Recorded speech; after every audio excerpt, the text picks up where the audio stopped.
¿Cuándo se le ocurrió la frase el riesgo Cuca? No me acuerdo, ¿Dónde nació? No, estaba me agarraron, viste, los periodistas ahí en un evento en La Rural y me preguntaban sobre, justamente en ese momento, estábamos en medio de la campaña electoral, sobre el aumento del riesgo país. Del riesgo país, y dije, no es riesgo país porque Argentina es un país que tiene superávit fiscal, tiene su macro ordenada, tiene una potencialidad increíble. En todo caso, lo que hay es este riesgo latente, como dice Luis Caputo, de volver al comunismo en cualquier momento. Y eso es lo que llamamos el riesgo Cuca, ¿no? De hecho es interesante, ¿no? Porque ayer pasó desapercibido, no lo vi en ningún titular, etcétera, pero ayer el ministro Luis Caputo anunció que en el mes de octubre Argentina tuvo superávit fiscal. O sea, en un mes de plena campaña electoral. Lo acabamos de decir nosotros. Exactamente. Lo acabas de decir. Sí, sí, digamos, porque nosotros... Era el plan antiplatita, dijimos acá. Antiplatita, exactamente. Y me parece que habla de una madurez de los argentinos como votaron el 26 de octubre, porque apuestan a algo más sólido, a una construcción más estable, a una estabilidad macroeconómica.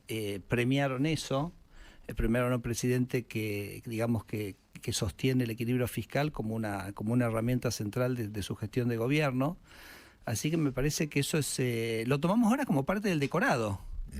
¿No? 100 años no lo tuvimos, nos faltó esa cortina y ahora está la cortina y medio como que ya no la vemos más, ¿no? Pero por eso me parece que es importante por ahí arrancar subrayando eso, porque es un logro muy importante y es un logro que... A veces tampoco es como soplar y hacer botellas. Por supuesto es mucho más fácil con un presidente con la convicción de Javier Milei para todos nosotros avanzar en este sentido, pero bueno, mantener un superávit fiscal, el gobierno siempre está bajo presiones, todo el mundo le pide cosas permanentemente, es decir que no muchas veces. El presidente a veces dice que no vino, vino a hacer las cosas bien y eso muchas veces implica decir que no. Así que bueno, es un trabajo de todo el equipo, por supuesto, en este tema puntual, liderado por el ministro de Economía, Luis Caputo, y bueno, quizás yo considero uno de los mejores funcionarios del gobierno, que es Carlos Huberman, que es el secretario de Hacienda, ¿no? O sea que hay mucha gente acá atrás de este resultado y me parece que es muy importante ponderarlo. Ahora, hablando de antes de las elecciones, en ese momento, cuando usted vino aquí, faltaban a pocos días para la selección, no sé si no era esa misma semana. Sí, puede ser, sí. Estaban sufriendo, ¿no? Bueno, mucho. A ver, estamos muy convencidos sobre el camino. Está bien, Por supuesto, está bien, la elección de Buenos Aires había sido como un shock para todos nosotros. Una paliza le habían pegado. Pero bueno, me parece que quizás, como a veces dice el presidente, quien no dice que haya sido una bendición finalmente, ¿no? Porque me parece que de alguna manera... no solo a nosotros, quizás también nos obligó a ciertos cambios, sino también que me parece que la gente pudo visualizar perfectamente qué es lo que se estaba jugando en las elecciones. Así que, pero bueno, eso ya está. Me parece que eso nos pone en una posibilidad realmente de empujar, digamos, lo que dice el presidente, las reformas más estructurales. Obviamente teníamos muy baja representación en el Congreso. Creo que hicimos un montonazo de cosas estos 2 años.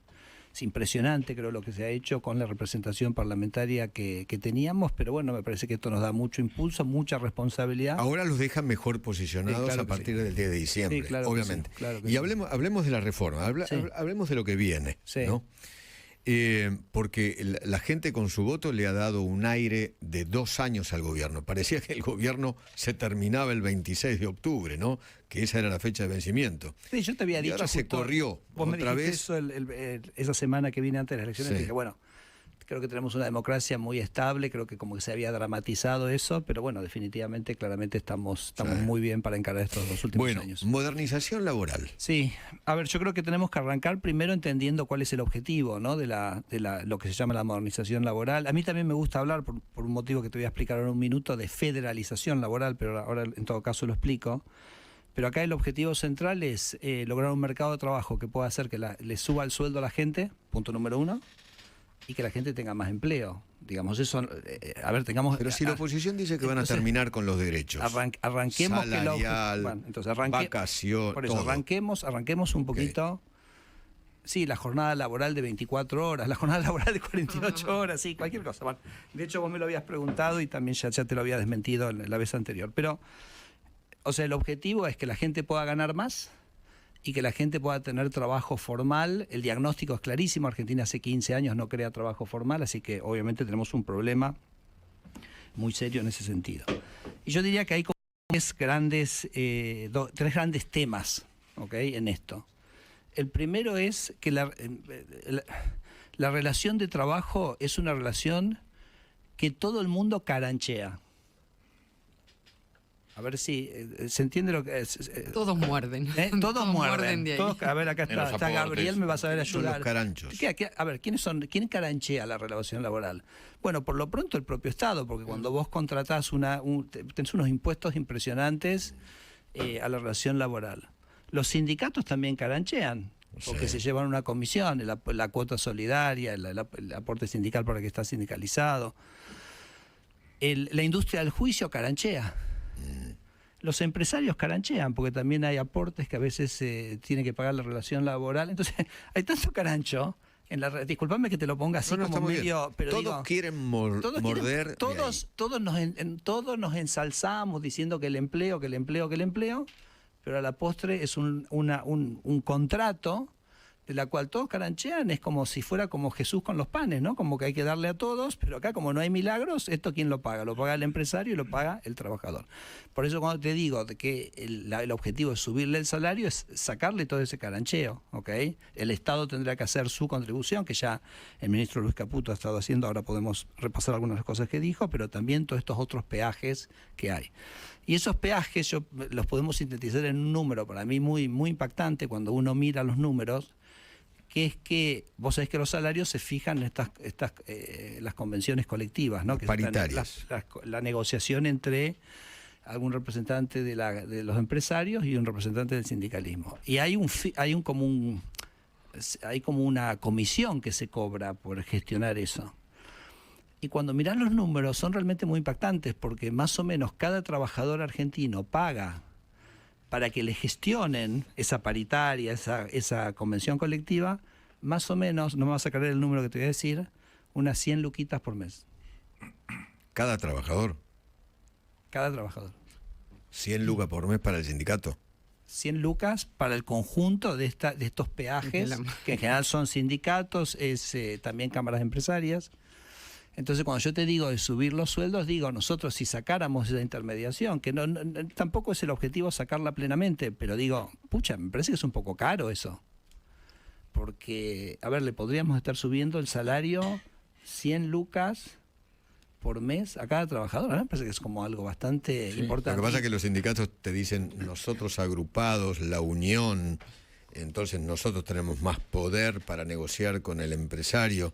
Si lo dejamos solo al trabajador el empresario lo va a terminar cagando. Sí, bueno, pero digamos, eso ya será una decisión de cómo quiere estar representado cada trabajador. Digo, a mí me parece que es algo que tenemos que poner sobre la mesa y me parece que es importante que la sociedad lo conozca. Porque yo digo, yo no sé si a vos te impacta el número de 100 lucas, a mí me impacta el número de 100 lucas. Claro, obviamente. Y vos sabés lo loco que está como ahí en el recibo del sueldo, es como que no lo vemos, ¿no? Es como el elefante en el cuarto, que no, una cosa ahí que no lo vemos. Entonces me parece que ese es como un punto bastante interesante para trabajar. Segundo, por supuesto, es el tema que siempre conocemos, el de la industria de juicio, o sea, estas incertidumbres que vos tenés, digamos, o los pasivos posibles que te genera cualquier relación laboral. Y después, por eso hablo de la federalización, que es el tema de la negociación laboral. Vos sabés que en los distintos países del mundo vos tenés tantas maneras de negociar como países en el mundo. Qué sé yo, por ejemplo, nosotros en Argentina tenemos negociaciones que son únicas por sector, ¿no? Entonces tenés los gastronómicos tienen una convención, construcción tiene una negociación, etcétera. Y eso aplica a todo el país, le aplica tanto a la persona que está en La Matanza, que está en Recoleta, que está en Tartagal, que está en Catamarca, ¿correcto? Entonces eso es como un problema, porque es como eso incluso cuando tuvimos la reunión del presidente con los gobernadores y se planteó este tema, todos los gobernadores claramente dijeron, obviamente no podemos tener las mismas condiciones en todo el país, porque por ahí a mí me funcionan bien, a mí por ahí no me funcionan tan bien. Tenemos que darnos ese margen para poder adecuar, digamos, la situación y la construcción laboral en cada lugar a su zona, ¿no? Hay otros países, por ejemplo, en Alemania las negociaciones son provinciales. Alemania. En Australia son por empresas, en Estados Unidos son por empresas. O sea, tenés de todo, ¿no? Entonces a mí me parece que nosotros tenemos estimaciones de, por ejemplo, esta idea de que el sueldo sea el mismo en todo el país, ¿qué impacto tiene en el empleo? Por ejemplo, nosotros tenemos estimaciones que en el noroeste, si vos pudieras, digamos, hacer que trabajadores y empresas se pongan de acuerdo en cada lugar, adecuándose a sus propias condiciones, ¿no? Porque son diferentes, el empleo, por ejemplo, en el noroeste subiría 17 puntos. ¿No? Entonces, por eso te vuelvo entonces a lo que te dije. ¿Cuáles son los objetivos de esto? Los objetivos de esto es que la gente pueda ganar más, porque la idea es, digamos, que tenemos que reevaluar todos estos peajes que le cobran a la relación laboral. Por supuesto, el que no tiene un empleo, ¿qué salario tiene? Si no tenés empleo, no tenés ninguno. Entonces la idea es después que vos puedas hacer que mucha más gente esté empleada, que bueno, es darle un sueldo a quien hoy no lo tiene, ¿no? Entonces, esos son un poco los objetivos. Y eso se construye, ha habido un trabajo, yo diría que tiene como dos vertientes, ¿no? O sea, esta modernización laboral tiene toda esta vertiente, si querés, más legal, de modificar la ley de contratos de trabajo, pensar sobre los derechos colectivos, lo que el presidente habla, que es la prelación, que es qué convenio prevalece sobre otro, que la idea de que el convenio menor prevalezca, siempre el que está más en contacto con el trabajador sea el que tenga mayor posibilidad de incidencia en la negociación salarial, que el que esté como centralizado, qué sé yo, en una cúpula en Buenos Aires. Tenés el tema de la ultraactividad, tenés el tema de...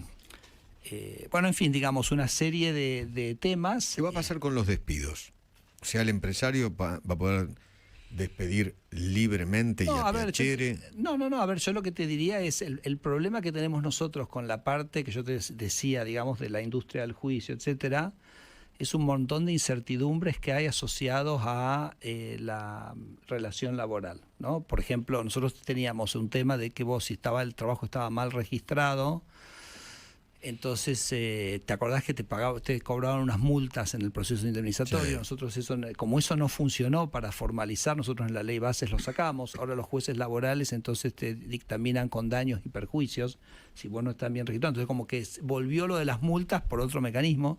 Entonces yo creo que los cambios que hacemos en la ley de contrato de trabajo apuntan a darle más certidumbre a la relación laboral, más claridad, más transparencia, por eso a veces el presidente habla de un proceso de registración mucho más sencillo, etcétera, y eso a su vez se traduce en menor incertidumbre a la hora de los fallos, porque yo creo que el problema, si nuestra ley laboral dice que vos pagas como indemnización un salario por año trabajado, yo creo que el problema no está ahí, el problema está cuando los jueces, en vez de hacerte pagar un año por un salario, un mes, por año trabajado, te lo multiplican, ¿entendés? Por 2 o 3 veces, y eso es lo que realmente... Entonces lo que tenemos que tratar es de acotar eso. Ok, ¿por qué no la llaman reforma laboral? No, llamala como quieras, okay. Pero me parece que... A mí me gusta el concepto sobre todo de federalización. Porque me parece que también es un tema que uso yo, pero me parece que capta un poco esa idea de tener más... la ley de contrato de trabajo, la que conocemos hasta ahora, ¿esa se tira a la basura y esto es nuevo?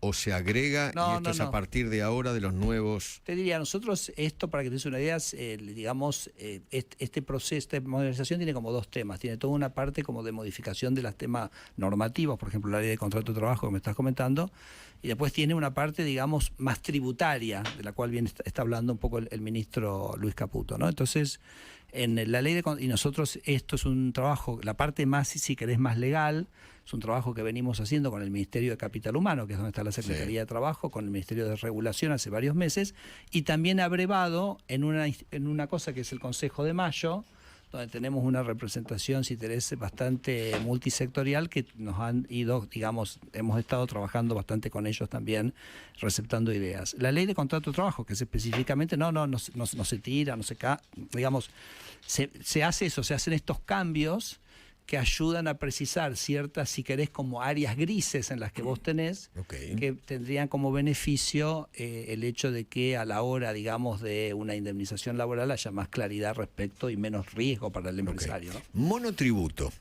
¿eso se termina? Claro, ahí ya te fuiste a la parte más tributaria, bueno, ¿no? Que es la parte tributaria de la cual te voy a contar simplemente que esa es una parte que está más a cargo del ministro Caputo. Sí. Así que te voy a dar un poco los lineamientos generales que él ha estado hablando, pero tiene que ver también un poco con eso que yo hablaba del carancheo, ¿no? Sobre la relación laboral. Entonces lo que dice el ministro Caputo es, bueno, se armó toda esta estructura legal de modernización, de reforma, de federalización de las relaciones de trabajo, llamala como quieras, pero yo quiero potenciarla, digamos, reduciendo, digamos, esa carga tributaria que tiene el Estado sobre...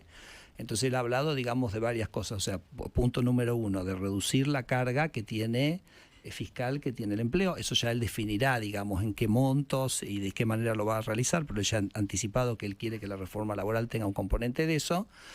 Y después hay un tema en Argentina que también él tiene que ordenar, y es más o menos como te lo voy a decir, porque me parece que los detalles está bueno que por ahí los clarifique él, digamos, los explique él, que vos en Argentina tenés 3 regímenes de... grabar los ingresos. Tenés lo que se llama cuarta categoría, o sea, cuando sos en relación de dependencia, que tenés, ¿no?, impuestos a las ganancias, etcétera, tenés un régimen que se llama de autónomos y tenés un régimen de monotributo, ¿okay? Y lo que es quizás impactante de eso es que las alícuotas son muy diferentes. O sea, las alícuotas con las cuales se graban los ingresos son muy diferentes. Entonces pareciera que Argentina tiene que ordenar eso, digamos, que esas alícuotas tienen que ser, digamos, más o menos no tan diferentes, y vos vas a tener el régimen de cuarta categoría y tenés que tener como un régimen, si se quiere, como simplificado, que sea lo que no es eso, ¿no? Entonces me parece que el ministro Caputo va a estar avanzando en ese sentido de ordenar eso. Ya lo hizo en algún punto en la ley bases original, no sé, digamos, la parte fiscal de la ley bases, porque yo no sé si vos te acordás que hasta que Javier llegó al gobierno, el monotributo tenía un tope, ¿no?, muy bajo. Entonces, por ejemplo, el profesional independiente no se podía pasar. No sé si les ha pasado, lo han escuchado. Sí, y metían hermanos en la... Claro, que no te podías pasar porque si te pasabas, para que facturen, ¿no? y Y yo no sé si te acordás que ahí lo que hizo el ministro Caputo fue extender el monto del monotributo. Por supuesto que a medida que vos aumentabas con una alícuota más alta, más parecida a la que tenía ganancias, eso le permitió al profesional, digamos, trabajar con más libertad, sin salir del régimen. Bueno, eso fue un primer paso en el mismo sentido, ¿no?, de un ordenamiento de las ministras. Una cosa es ordenar y otra cosa es eliminar. Sí, por eso. El No, monotributo... por eso digo, él va a ordenar y ya los detalles de cómo va a avanzar con eso, prefiero que un poco los charles con él. Federico, 2 temas vinculados a lo laboral. Sí. Primero, si se piensa junto con la modernización, la federalización, como vos lo llamás, un blanqueo laboral para aquellos que tienen trabajadores hoy no registrados lo hagan, y si tiene alguna incidencia o va a tener una modificación de la ley previsional, un aumento de la edad de jubilación. Sí, no, eso último no, porque acordate que siempre el presidente dice, ya lo han escuchado a él, o sea que no tiene sentido hablar de lo previsional si no reformaste lo laboral. Claro, porque si tenés la mitad de la el gente... empleo negro. Claro, porque si tenés la mitad de la fuerza de trabajo. Entonces, traeme la fuerza de trabajo a la formalidad y después ahí empezamos a hablar de la parte previsional. Y respecto al otro, sí, yo creo que el ministro Caputo está pensando en la idea de los nuevos empleos que tengan, digamos, en algún sentido, algún mecanismo llamémoslo, de exención, de reducción impositiva, como para... ¿Y algún incentivo para registrar? Claro, exactamente. Entonces me parece que eso también va a ser parte del paquete. De la parte, si querés, más tributaria, que complementa, ya te decía, esos bloques que tiene la parte más legal, que es la ultraactividad, la prelación, la ley de contrato de trabajo, modificaciones a los... Bueno, en fin, digamos, una serie de cosas. En el coloquio de idea en Mar del Plata, en la previa de las elecciones, me acuerdo en tu presentación que hiciste, creo fue el viernes, hiciste no te digo un reto, un cachetazo, pero un tirón de oreja le diste a los empresarios. No, a ver, te cuento. Por no usar las herramientas disponibles que habías lanzado para precisamente... Mira, a mí nos pasa mucho que, bueno, Javier habla de que Argentina sea el país más libre del mundo, ¿no? Y entonces este es un gobierno que está como sistemáticamente en todas las áreas dando mucho más libertad. Yo estuve, por ejemplo, el viernes en Mendoza porque hicimos una desregulación muy, muy significativa en la industria del vino, y me junté con los productores y muchos productores me pedían que algunas regulaciones las volviéramos a poner, ¿no? Y yo le digo, no, pero escuchen, muchachos, algunos me decían, claro, tantos años vivimos encerrados como un cóndor en una jaula, que ahora le abriste la jaula y no sabemos bien qué va a pasar, ¿no? Y como genera como un pequeño vértigo eso, ¿no? Pero nosotros en la ley bases original, yendo a lo que me decís, Willy, en la ley base original nosotros hicimos esto de los fondos de cese. Sí. y es básicamente permitirle a los trabajadores y a los empresarios armar su propio régimen de indemnización.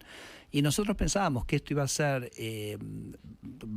muy bien tomado. ¿Por qué? Porque tenemos un antecedente muy exitoso, que es lo que hizo Gerardo Martínez con la UOCRA. O sea, la construcción hizo, ojo, que no hay que copiar lo mismo en otros sectores porque otros sectores tienen otra dinámica, claro eso. Sí. Pero la verdad que era un ejemplo muy exitoso porque ellos en una industria con mucha rotación generaron un mecanismo que básicamente llevó la litigiosidad laboral a cero. Que sabes cómo es, ¿no? O sea que vos, como sabés que al año y medio la obra se termina, vos vas a tener que migrar a otra relación laboral con otro constructor en otra obra, se hace como un pequeño fondo de ahorro, que vos tengas un pequeño monto para transicionar. Entonces digo, bueno, si la construcción lo pudo hacer, de hecho hay otros sectores asociados a la construcción que han tomado el propio sistema de la UOCRA voluntariamente, nosotros le abrimos esa puerta a todos los empresarios y a todos los sectores para que lo hagan. Y la verdad que nadie recogió el guante. Entonces yo simplemente decía, bueno, yo un poco me reía, digo, vengo al coloquio de IDEA 10 años, todos hablando de la reforma laboral, del tema el gobierno les da la libertad para que ustedes lo resuelvan y en cierto sentido nadie mueve, ¿no? Entonces como parte de ese proceso, bueno, es un proceso, hay que tomárselo tranquilo, las cosas a veces tienen su tiempo de maduración. He escuchado mucho y no pasa nada. Desde la oposición la palabra precarización, que esta modernización va a llevar a la precarización laboral o, por ejemplo, la explotación, o que vamos a volver a la época de la esclavitud, a antes de la asamblea del año 13. Sí. Que se terminan las jornada vacaciones. Laboral de 48 horas. Sí, no sé si de 48, pero sí de 12, 13, 14, claro, 15 horas diarias. A ver, me parece que vuelvo al principio. ¿Qué hay de eso? No, nada hay de eso. Nada hay de eso. Como vos la vez que vine la última vez que me preguntaste lo de las 12 horas y te lo desmentí totalmente. Entonces pero me parece, acordate, yo te dije, es una relación de mucho carancheo. Hay mucha gente que tiene un gran negocio montado acá y entonces que quiere generar cierta ansiedad en la gente respecto a lo que es esto. El único objetivo que tiene el presidente con estos cambios es que la gente pueda ganar más y que pueda tener un trabajo formal que antes no tenía. Entonces a eso apunta, eso es lo que vamos a hacer. Es un proceso que va a tener un amplio debate en el Congreso. Esto va a tener que ser aprobado por ambas cámaras, así que va a tener un debate público. ¿Cuántos artículos tiene el proyecto? Bueno, te dije que tenía varios capítulos, así que tiene, unos cuantos. ¿Unos cuantos? Sí, unos cuantos. Sí. Ok, y con respecto a las vacaciones, porque también algunos dijeron que, el borrador habla de vacaciones cada 2 años y que no te vas a poder ir a ningún lado y qué sé yo. Creo que lo que recuerdo es que tiene vacaciones es que vos, de mutuo acuerdo del trabajador con el empleador, podés fraccionar las vacaciones. Ok, en vez de tomártelas todas juntas de en mutuo enero acuerdo, o febrero. De mutuo acuerdo. De mutuo acuerdo. Claro, tiene que estarlo. Mira, todo lo que vos tenés que pensar, que mucho de lo que hace Javier, o casi todo lo que hace Javier, es darle a la gente más libertad para trabajar, más libertad para hacer sus cosas. Entonces vos decís, si la ley te decía que tenías que tomar las vacaciones, no sé exactamente, ¿ok? Pero digo, sí sé que hay un artículo que hemos puesto que si vos le decís a tu empleador, mira, me las quiero tomar de esta manera, el empleador está de acuerdo, o el empleador te sugiere y vos estás de acuerdo. ¿Y si no está de acuerdo? Y si no está de acuerdo ninguna de las dos partes, se queda como está ahora.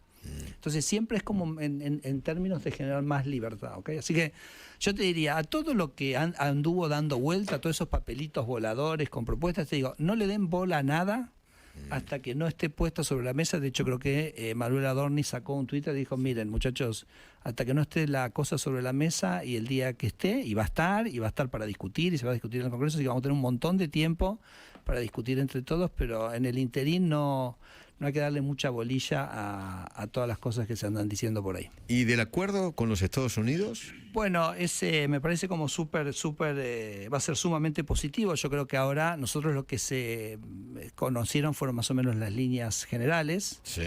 Esto tiene, si querés, como también 3 patas, ¿no? O sea, como que es, digamos, el que llevó adelante la negociación, por supuesto, es Cancillería, por Gerardo Huerten y ahora Pablo Quirno. Después tiene una parte que tiene que ver con lo comercial, que lo lleva adelante el Ministerio de Economía y en particular en otro gran funcionario que tiene este gobierno, que es Pablo Lavigne, que tiene que ver sobre el tema de apertura de mercados, digamos, concesiones recíprocas, etcétera. Y después tiene una parte que es, si querés, más institucional y más regulatoria, que es en donde entramos nosotros en el Ministerio de Desregulación, como una pata bastante importante también de este acuerdo, que por ejemplo tiene que ver con todos los temas de propiedad intelectual y cosas por el estilo, ¿no?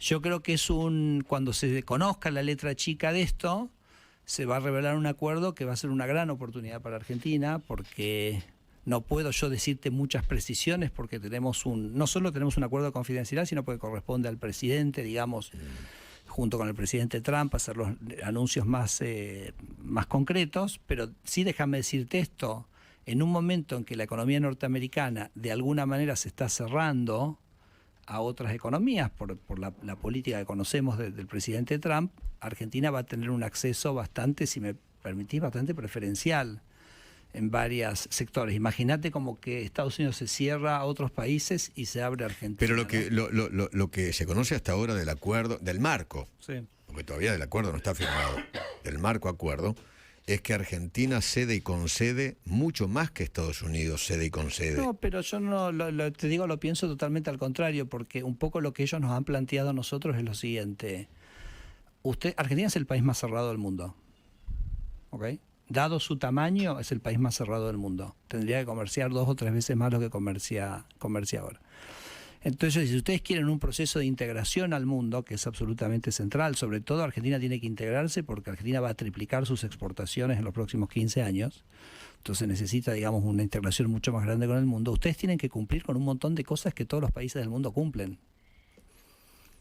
O sea, todos los países del mundo que se integran cumplen. Por ejemplo, ellos nos dicen, hay 10 tratados internacionales que todo el mundo cumple.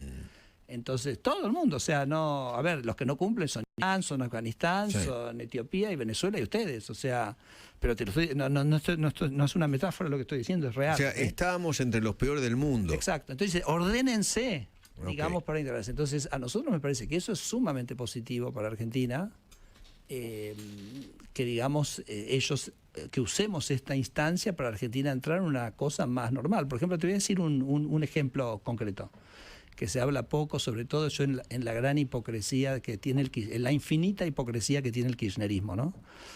Que viste que el kirchnerismo se da como defensor de la comunidad científica, el CONICET, todo eso. Entonces digo, pero Argentina, por ejemplo, es uno de los únicos países del mundo donde si vos querés patentar un producto, la patente no te da ninguna validez internacional, con lo cual no sirve patentar en Argentina, ¿ok?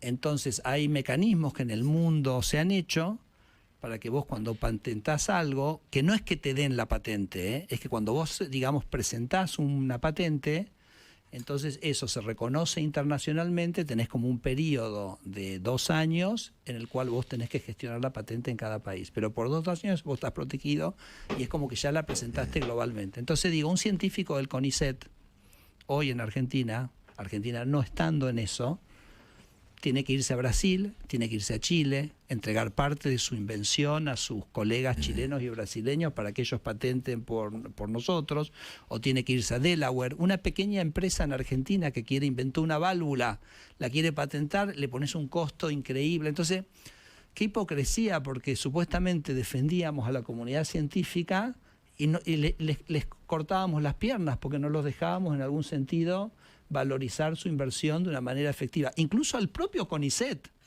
porque las invenciones, digamos, los descubrimientos de los científicos del CONICET son del CONICET.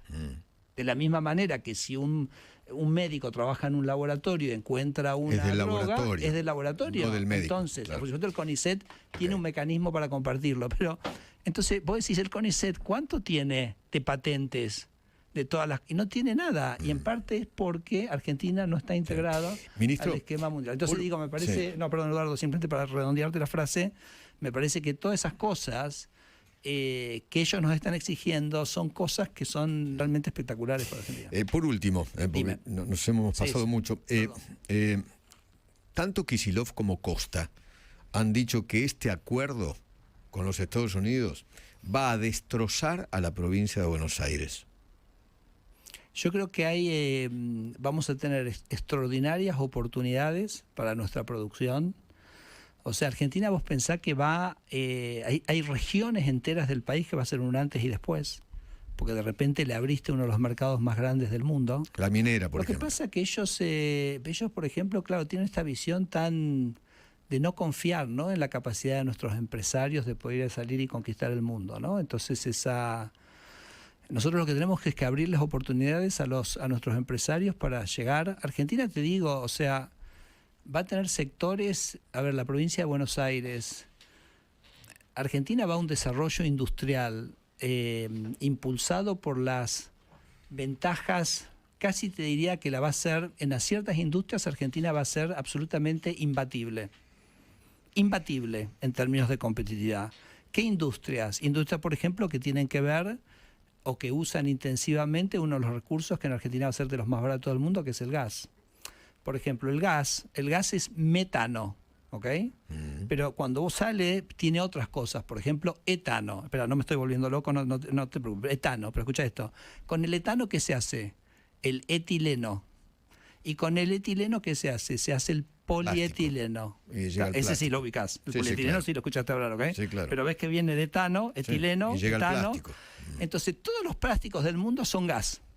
Entonces vos pensás que la industria petroquímica, la industria de plastos, que va a ser, porque va a tener un hub en el sur de la provincia de Buenos Aires impresionante, va a estar inyectando el gas, o en Vaca Muerta, o en Río Negro, o en Vietma, no sé, digamos, en toda esa cadena, va a estar inyectando el gas a ponerle $2.50. ¿Sabes a cuánto inyecta el gas la industria petroquímica brasileña? $12.50. Entonces los tipos no van a poder competir con nosotros, pero ni en 100 años. Entonces la industria de fertilizantes, la industria de plásticos, la industria petroquímica, es decir, ni hablar lo que vos mencionás, la industria de la minería. Entonces Argentina va a generar unas ventajas y un desarrollo competitivo tan extraordinario. Tenemos que empezar un poco a cambiar el chip, que siempre hablábamos del costo argentino, etcétera. Yo te digo, mirá, hay sectores donde nadie en el mundo nos va a poder competir, ¿no? Y esos son sectores, que se empiezan a desarrollar, que este tratado con Estados Unidos les va a dar una energía y una fuerza muy particular. Entonces, bueno, vos podés tener digamos, una visión política chiquita,